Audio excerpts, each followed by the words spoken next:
Hey everyone, it's Lexi. So in today's video I'll be doing the Boujee Booktuber Tag, and this video was originally created by a book olive, so I'll have her original video linked down below. So I saw this video going around sometime last year and I finally gotten around to do this, but I thought this video would have been really, is a really good idea, and my sister calls me Boujee, so I feel like I really kind of fit in with the, target demographic of this tag. I feel like I'm bougie with like certain things, but at the end of the day, bougie is bougie, I guess. But let's look. This has 11 questions here that I think we'll see if I'm actually very bougie or not. So if you guys do this tag, you can do them down in the comments below to respond to these questions, or if you do this video, you can let me know and I will go and check it out. So without further ado, let's get started. So question 1 is, what is your average monthly budget for books?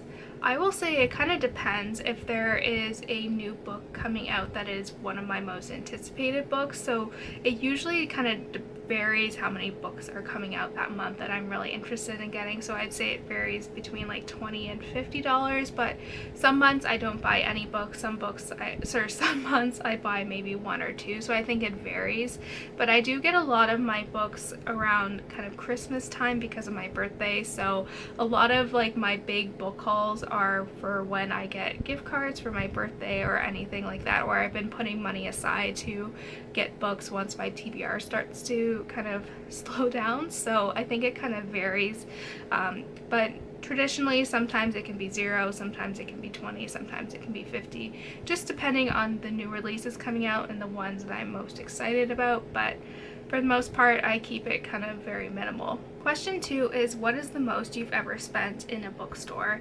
I think the most I've ever spent was maybe $100, and I think that was not including the gift cards or anything else that I kind of put aside for that I was kind of waiting to do it. But for the most part, I do my bigger book hauls, like I said, towards the end of the year when my birthday comes around and it's Christmas, where you get like the gift cards for things. But I would say probably 100, depending on what I was getting and how many new releases I was wanting to get. But I would say 100 is probably the most I've ever spent at once. So question 3 is, are you willing to pay full price for a brand new release, or will you wait until you have a coupon or there's the sale? I'm willing to, I think it depends. So if it's like a new Kristen Hanna book and I want to read it right away and have a review for you guys, then I will pay full price. But for other books that I'm excited about, or ones that I know I want to pick up in the future, I'm willing to go see if I can find it at half price books or find used copies somewhere, or if they're having a sale, then I would rather wait for those ones. But it depends on the book, but for the most part I'm willing to pay full price. But if it's a book that I don't want right away, I'm willing to see if it will go on sale. So question 4 is, would you rather buy one new book or several less expensive used copies?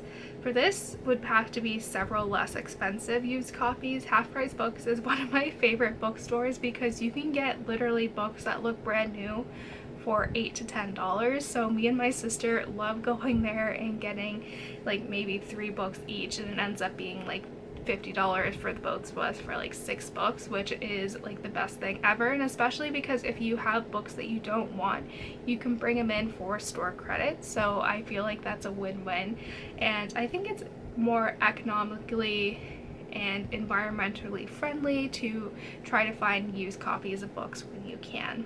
So question 5 is, what do you think is a reasonable price for a new hardback book, a paperback, and an ebook? I think for a new hardback, I think $20 is kind of like a good kind of medium, and then for paperback $15, and then an ebook like $5 or less, because I feel like because it is an ebook format, like I feel like it should be significantly cheaper.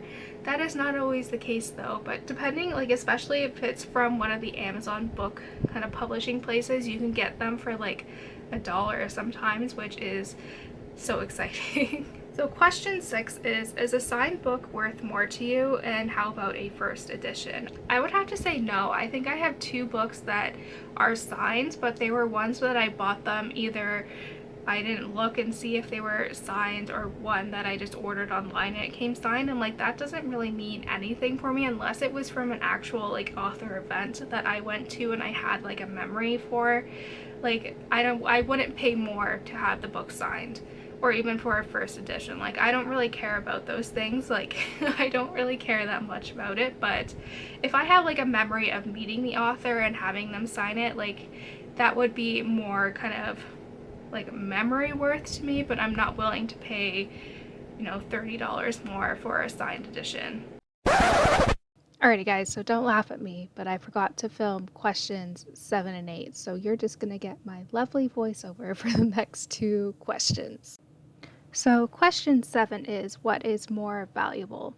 Sentimental or actual value? I would have to say sentimental. I think there's always something special about having memory tied to certain books, or certain books that you read in certain points of your life that mean more to you. And I think that's powerful and special. So definitely sentimental on this one.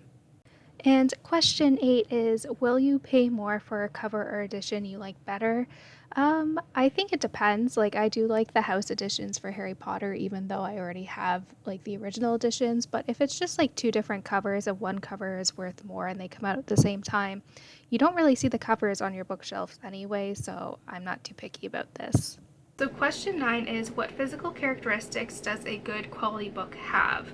I think as long as there's no missing or damaged pages and it has legible writing, I think it's fine. As long as it's like a fully functioning book, I don't care if it has coffee stains on it or anything else.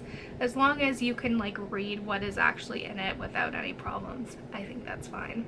Question 10 is, if you won the lottery, what bookish things would you do with that money?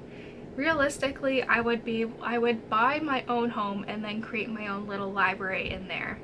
That's thinking. Like I wouldn't buy buy more books. I would just buy a house to put those books in that I could live in that house. And the bonus question is, give us an image of your dream home library. So here are some for you.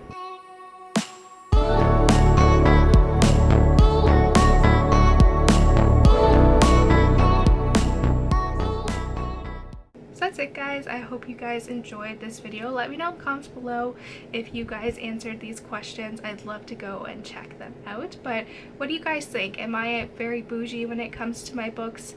What, like, is it contrary to what my sister thinks? I'm not that bougie for some things. So yeah, we'll see. But yeah, thank you guys so much for watching. Don't forget to give this video a thumbs up, and I will see you guys next time.